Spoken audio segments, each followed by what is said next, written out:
We're here again today, another day in the Lord, and I am so proud that God has brought us through and brought us to this place. I have really done much study today, and in the study I have crossed a bridge of a lot of different things, but something was really brought to my attention today by a fellow by the name of Bob Holmes. Write that down, Bob Holmes, and find him on the web. He's an evangelist of God. He also wins crowds by knowing how to play volleyball by himself against a whole team. But look him up and look at his writings that he has on there about teenage suicide in this day. If you will punch in your telephone today or yesterday and get the statistics on how many teenagers committed suicide on any given day right now, you'll find that there is a pattern out here of children committing suicide. They're desperate, they're desolate, they have nothing, they have wounded spirits. I am a man with 6 children. I am a man that can honestly say I have wounded the spirit of some of my children with derogatory speech when they were young and I was young. Before I was saved, I was a derogatory person and very mean-spirited and spoke in a very derogatory way. I know that my daddy, I love my daddy, and he's in heaven now. And I know he didn't mean it, but he was a derogatory person when we were young. Everything was cut and dried. There was no aye, yes, and no. There was no answer for anything. If Daddy said it, that was it. You didn't open your mouth and say anything back unless you wanted to get backhanded or whatever. So I know what derogatory is, and I was derogatory. I have to be careful even today that I don't allow such as that to crop up in me in my communication. Derogatoriness makes a breakdown in your communication. And those that you're talking to or dealing with, especially if they're children, will go into silence to where they don't say anything or where they don't dare say anything. They'll sit at the dinner table, total silence. What they have is you've wounded their spirit. Man is a body, a soul, and a spirit. And you can wound a child's spirit so bad that he has problems throughout his life. I believe in a sense of the word, in myself, I had a type of a wounded spirit in my life. And I passed that on to some of my children. I raised 6 children. And I can tell you I've got some that I wounded their spirits. And there are visible symptoms now, even though now they're 52, 55, 59 years old. And I can still see they're still my children. But they're 59 years old. 59, you can see, yes, I can see the wounded spirit symptom that I had, that I caused. We have additional insights. Let's look at something here. Looking diligently, lest any man fail of the grace of God, lest any root of bitterness spring up and trouble you, and thereby you may be defiled. Hebrews 12 and 15. Without knowing it, if you have this wounded spirit, you can be defiled. Now, I listened to a whole message the other day.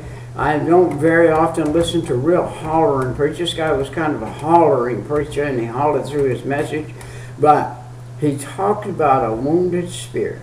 And he talked about people he met, people he knew, people he dealt with that had carried wounded spirits through their life. And so we see that there's ungratefulness in a child that has a wounded spirit. And he becomes 15, 16, 17, 18, 20 years old, he has ungratefulness. The weights and the benefits of his parents, he's against their them. He's offensive all the time. And then he has an alteration of affection. His affection is not true, not really what it ought to be. There's a problem there. J. Edgar Hoover observed that one of his chief characteristics of a juvenile delinquent is the attitude that society owes him a living. Wow, do we have a lot of people in the United States of America who have wounded spirits. And I believe that. I actually literally believe that we raised a generation of young people that started having children and they had wounded spirits, and they passed that on to their children. And now we're seeing the results of it. Stubbornness. Don't follow through on orders. You tell somebody to do something, they don't follow through on it. And they're stubborn about it. They reject authority. They don't like authority. They say, he thinks I'm going to do what he said? Well, I can tell you what, I've got one son that found out if he doesn't do what they said, he can spend some time down there in the clunker. So you better do what they said. It said, for rebellion is as a sin of witchcraft, and stubbornness is as iniquity and idolatry. 1 Samuel 15:23. And stubbornness is a bad thing. You're looking at probably one of the stubbornest human beings that ever lived. Throughout my life, I wanted it my way. And I was going to have it my way. If it nearly killed somebody else, I was going to have it my way. And we need to look out for that. That's something we had inbred in us through a rebellious spirit. Desire equal voice with his parents. Have you ever heard the parent say something to a son? He puts the same tone of voice in his little body, and he hollers back at his parents with that voice and says, I'm not doing that. I don't care. You can kill me, throw me out in the garbage, do whatever you want. I ain't doing that. You can order me all day long. I'm not going to do that. That's called rebellion. And that's called compatibility rebellion. Here's his child. He's comparing himself to the authority of his parents up here. And he's comparing himself, and some children even go above that. And press their parents down. They have the wrong friends. They always seem to find the wrong people. Their characters are wrong. Their friends' characters are wrong.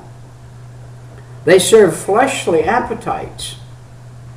I can tell you today, one of the most fleshly appetites there is in the world today, and I see it, taking our teenagers away from reality. This right here doesn't have real reality in it. It has the bad side, the low side of human beings is in this thing. If you want to get in there, and these children today can go so fast, they can go through so much. In 1 hour, it's unreal. They can travel all the way around the world and back in an hour. And all the trash of the world can flick on their mind. And flick on their mind. And they couldn't sit down and study a book if they had to, or get something pleasant in their mind or in their life. And can you carry on a conversation with them? Try it sometime. Ask anyone that's doing this, say, what you doing? I'm just looking at this or that. Well, what you looking at? Well, it don't matter. They're not going to tell you what they're looking at. They'll say it don't matter. It does matter. The trend that they've got on in that machine can take them straight to suicide. And they feel like they're worthless. You know why? 99% of what's on here is worthless. It's a dead end. It goes nowhere. And when you get into the place where the filth is, and the filthy stuff is, that just trashes up your mind, trashes up your life, trashes up your heart. And it will get you in such a circle that you don't know what's real and what isn't real. That you can't function with other people. That you can't do it. You have the wrong friends. You have the defense of sensuality and self-authority. And this produces relative standards. Standards that are not standards of your parents today, not standards of the church today, not the standards of God today, but the standards of a young person who has said, I'm so smart with this here phone thing, I can fool my mom and dad. I can fool those around me. I got all this information at my fingertips, and I know how to play the game. Deep sense of guilt. You know, I had one boy that was smart, very, very, very intelligent. And he played the intelligent game with me. And he knew how to get by and then kind of sneak off. You seen that picture of, what is it, that lion or that tiger on the cartoon, something that kind of, he does something a little heinous and he sneaks off the scene? I had one son that could do that. Also, though, these children end up with a deep sense of guilt after a while. For wherein thou judgest another, thou condemnest thyself. For thou that judgest dost the same thing. Romans 2:1. That verse hits me right in the breadbasket, right in the heart. That hits me. Do I speak and say some things sometimes that I have difficulty with control over myself? I have to pray through continually. I live in a world that is filthy and dirty and nasty and mean. And how do you stay clean? You have to stay out of that world. You have to stay away from that world. I had we turned our television off, my wife and I did, about 3 months before. She went to heaven in April, and we turned our television off. I had never turned it back on since. It has never been turned back on. That was, she left here at April 1st, and we've not turned the TV back on. I have dozens and dozens of old VCR tapes of old preachers, old studies, old colleges, and I find more and more now. I go out and hunt them in places. In the second-hand places, I hunt for good preaching stuff, good teaching stuff.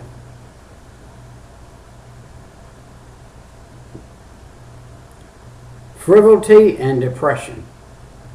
We find that in our youth today. Great depression. Thoughts of suicide. There are 4 types of suicide in the world today that are well used. There is a mental suicide. That is a person who has decided he's going to stay in this world but leave this world in his mind.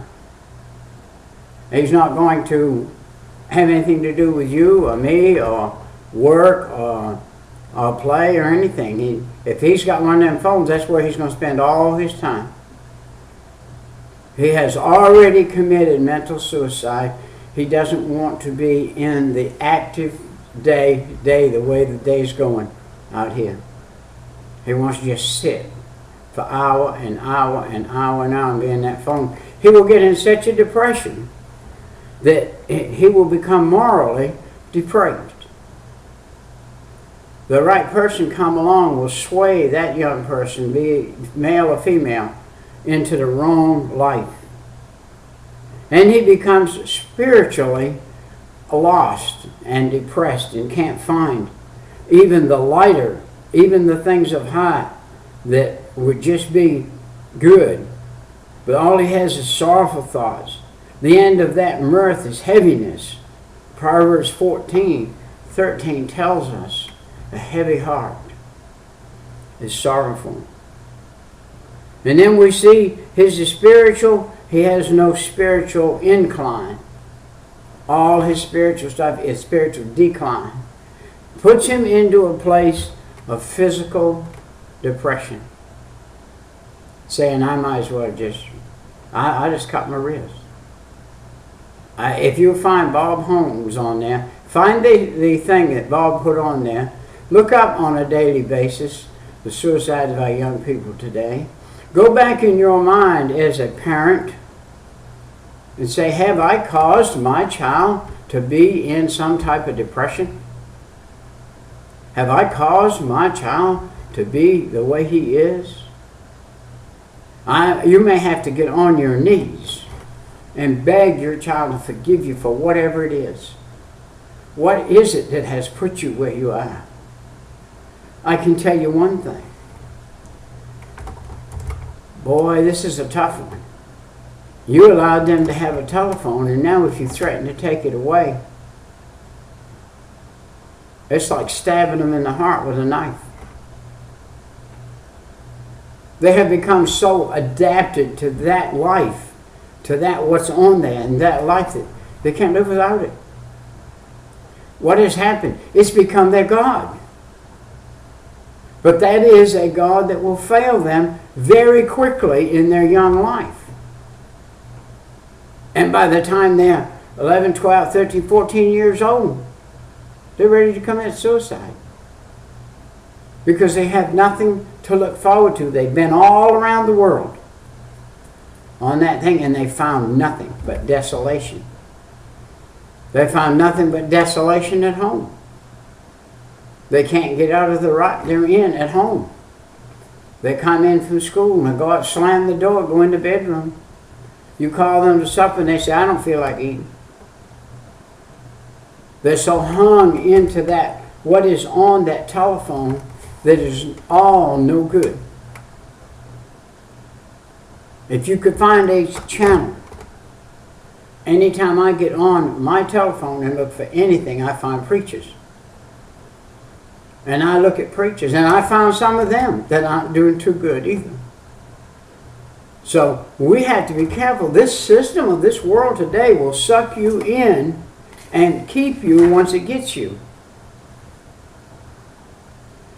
Parents have got to respond to this, what's happening around them. We need to wake up. We need to see the visible symptoms of a wounded spirit. They're visible. Parents' response to an offended teenager is you're going to have to maybe, like I said, just get on your knees and beg them to forgive you and try to find out what it is and try to find out how to help them. Listen, and you've got to quit living a hypocritical life. Hey, if you go to church on Sunday and come out swearing on Monday, if you go to church on Sunday and leave the church house and give the preacher down in the country in the car with a car full of kids and your wife, and you're saying, well, that rascal, I don't believe a thing he said. You know, I believe he's probably doing so-and-so in the corner and all this and that. You're wounding the spirit of those children. They don't know what to think. They say after a while, I don't see any point in this. I don't know why Mom and Daddy even go, because Daddy just has a fit. He just can't stand that guy. But he goes and listens to him every Sunday. And so you're wounding the spirit of those children. I'm talking about people, so-called Christians. So-called Christians. We have some scriptural cautions to parents in keeping promises. I read the story of the daddy who said, we're going to go fishing on a certain day. And his boy did everything for 6 or 7 days getting ready for that day. He had it all piled up. Everything is ready. And the fellow gets up in the morning, his boss calls and said, so-and-so didn't come in today, will you take his place? And the daddy said, yeah, I sure will. I'll be there in about 15 minutes. That boy never had a good day in the rest of his life. Never had a good day in the rest of his life. That daddy wounded his spirit so bad that boy wanted nothing to do with his daddy the rest of his life. And that's what way children's hearts and minds are. And we as grown people today, we're too busy. We bought a car that cost more than we could afford. So we got that payment we have to work up every week, month. We live in a house that's bigger and more than we can afford. So we have that payment we have to take care of. So not only mom and daddy have to work, but daddy has to get a second job. And mom may have to go out and do a little second work too. By living above our means and wounding the spirits of our children and throwing our children aside for the things of this world. That's the problem. The things of this world. On keeping promises, he that soweth to his own hurt and changeth not shall never be moved. Psalm 15, 4 and 5. If you don't see what I'm saying and you don't change, you're going to have the same problem I have with some of my 6 children. We have children today that are totally ungrateful. They don't know how to be grateful. They haven't taught what gratefulness is. They say, Dad, I want to take me down the store and buy me a couple of new dresses and a blouse and a pair of shoes. Okay. You go down there and run the plastic. And run the plastic. He's already sealed himself up in such debt that he can't ever get out from under it. And one day that's going to self-destruct his family. Compare teens' benefits with their past hardships when you were their age. Only by pride, evidenced by refusing to ask forgiveness, cometh contentions. But with a well of adversity is wisdom. Proverbs 13:10. Go beg your child forgiveness. You say, but Brother Peter, I really can't point out anything. Oh, they know it. They know exactly what it is. And they know if it's an ongoing process and it's daily, they know what it is. And if you don't take care of it, don't think it odd when your child commits suicide. This great deep indwelling in them, burning and gnawing at them and causing them to, you see some children as skinny as a rail. They don't want to eat. They don't want anything. All they can think about is what happened that day. You told me something and you lied about it. You say, well, I didn't lie. Yes, you did. If you told them specifically you were going to do it and you didn't do it, you lied about it.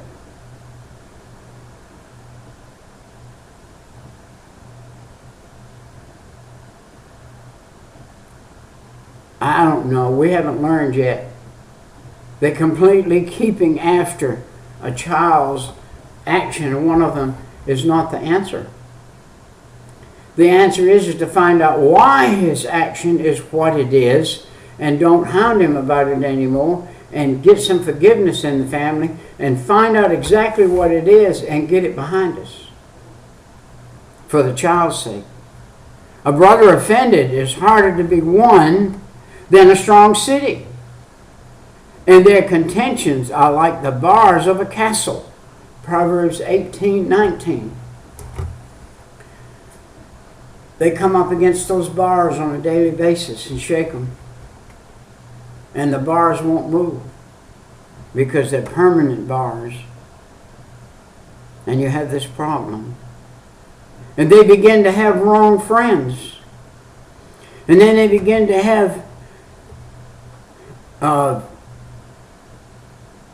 a infestation like fleas of not wanting to be in the family things going on. They want more freedom to go out.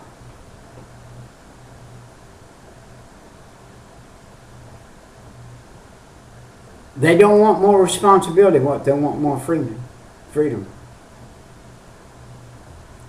And they will revert into that telephone if you allow them to.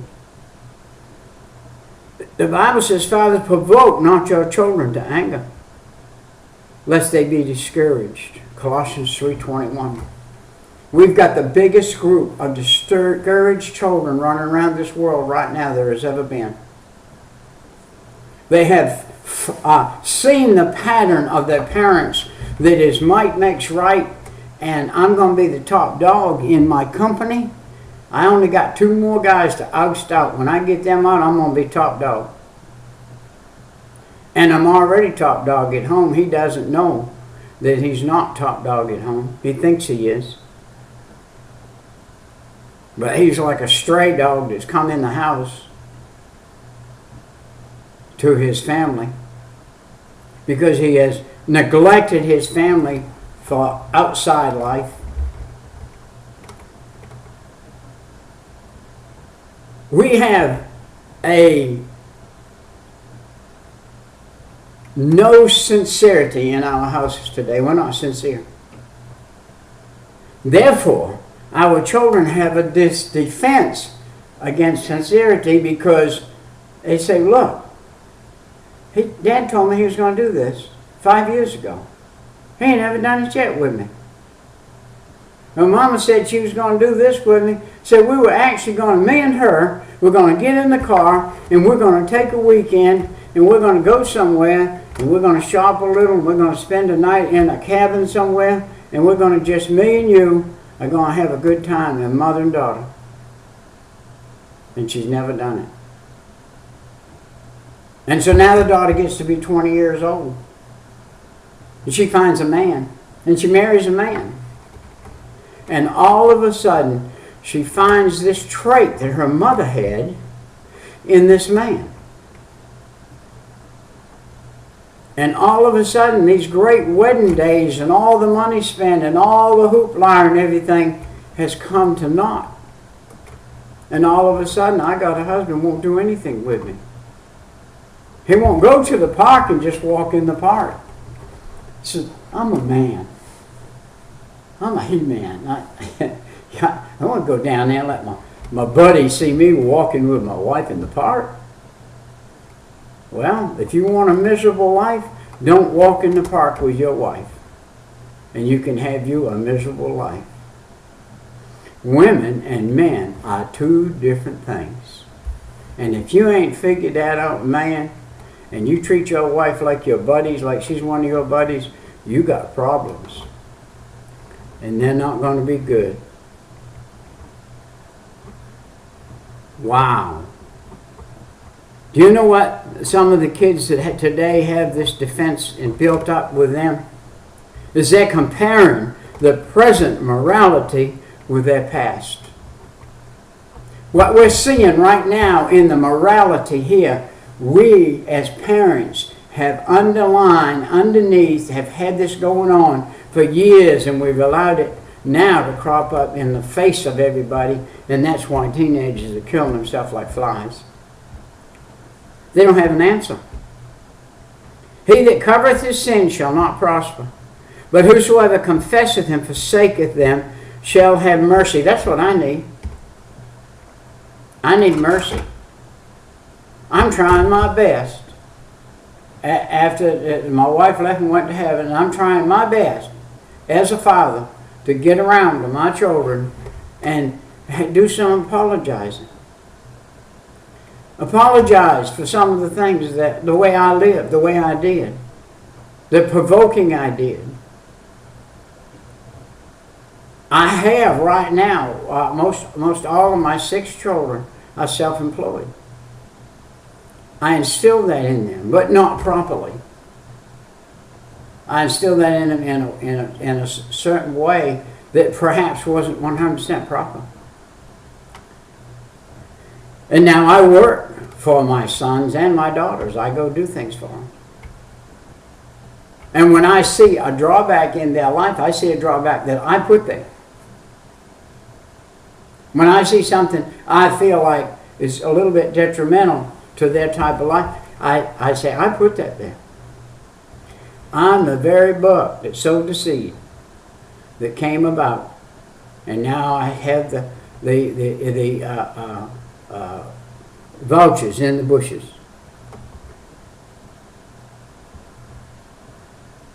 Children that are searching for excitement, and they've already been through all the excitement on the telephone there is, turn to depression with suicidal thoughts.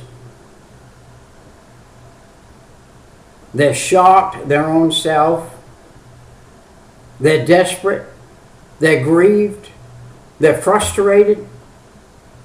And you shall seek me and find me when you shall search for me with all your heart. Jeremiah 29:13. You parents that are out there today still have children. Take this Jeremiah 29:13. Print it on little cards. Get that Bible verse. If you are not a church-going person, you need Jesus. If you go to church and you don't have Jesus, you still need Jesus. Many people go to church every Sunday and then get out and, like I say, eat the preacher on the way home with a car full of kids, and they found out that Daddy has nothing. Daddy has nothing. And he doesn't open his Bible all week. And he does a little cussing. Might even drink a few beers. And his friends tell a lot of dirty jokes. And he goes to church every Sunday. Wow.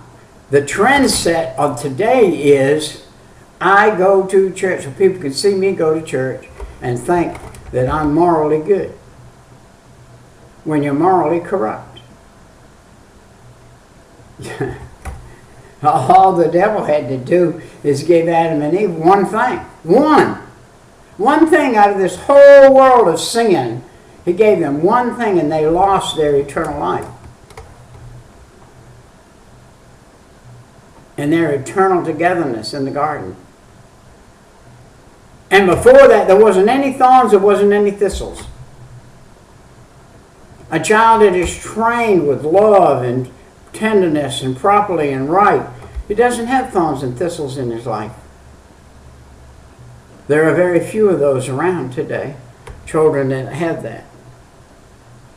We have forgot what parenting is, and some parents have children by all kinds of women, and all kinds of women have children by all kinds of men. Nobody knows whose daddy is or anything. I'm studying Old Testament right now.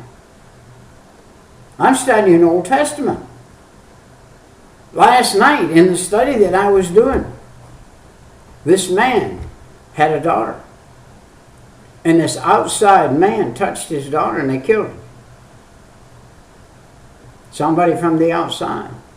He had a granddaughter, and somebody from the outside touched her and he killed them. And so I start reading down through those chapters and I find out that in that day, if a man put his hands on a woman that wasn't his, that belonged to somebody else, even if it was their child, their sister, their aunt, or anybody in that family, they went over there and killed the guy. Just did away with him. That was the end of it. There were no questions asked. You knew when you touched that woman that you broke our rules, and our rule says if you touch one of our women, you die. And so you go kill them.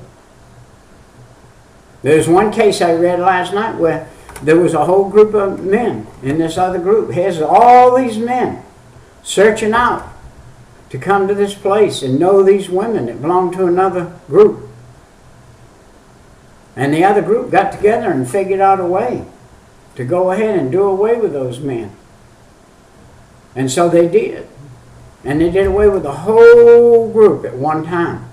It doesn't say how many there were, but I gather there was a pretty good-sized group. And they did away with them. Listen, if we are Christians, we need to not be touching the outside world. We need to be in the Christian side of the world. We need to be honest. We need to be chaste. As I stand here and speak this, my name is Peter Hutchins. If I have offended you any time in the last 76 years, and you see me and you have any kind of offense against me, I'd like to know about it. I want you to forgive me. I want you to forgive me. I want you to let me know about it. If I owe you $1 or $10 or $3,000 or whatever, I'd like to know about it, who it is, where it is. And I'd like to pay it. I want to get everything behind me. When I face God, I want to face God clean. I don't want to have a loss of rewards because of something I did down here in the past. I want to take care of it if possible. I told a story a few tidbits ago. I came home one day and there was a raggedy piece of paper on my door, taped up to my window. It said, "Christians don't steal." Somebody pegged me as a thief for something that I don't know whether it was something I did intentionally or unintentionally or whatever. But they decided it was being thieving. And so they stuck that on the door. I wish they had signed it. I would have gone and made it right. Listen, let's try to get things right in our life. Let's go on. Let's work on this. You folks that have children, my advice to you is, if you have to sell that car and get an old junker, do it. If you have to sell that house and move to a neighborhood that you think that is beneath you, when really it isn't, if that's the neighborhood you should be living in, you ought to be living in it. The trouble is with you, you're probably living in a neighborhood you don't belong in. And you could be happy in this neighborhood down here that you don't have to kill yourself to try to stay in the neighborhood that you're in and try to keep a front up. And try to pull a Mercedes Benz down in the driveway and wash it where your neighbors can see you're washing your Mercedes when you can't even afford it. Listen, let's get real. Let's get back to facts. If this message takes one person to get his life right with God and get back in the facts, break down from where he is, get right with God and ask God to bless him in the way he needs to be blessed, to get in a different criteria of life, to do what's right for his children so they won't wind up going to a hellacious heathen college, coming out worse than they did when they went in, which can happen, and you've lost that child forever. And now he has a distorted way of life with no God in it. See, that's what the problem is that we've left God out of our life. Many of us have left God out of our life when God should have been in there. Well, our time's come and gone. We'll see you next time. This is Brother Peter with tidbits from the Word. Bye-bye.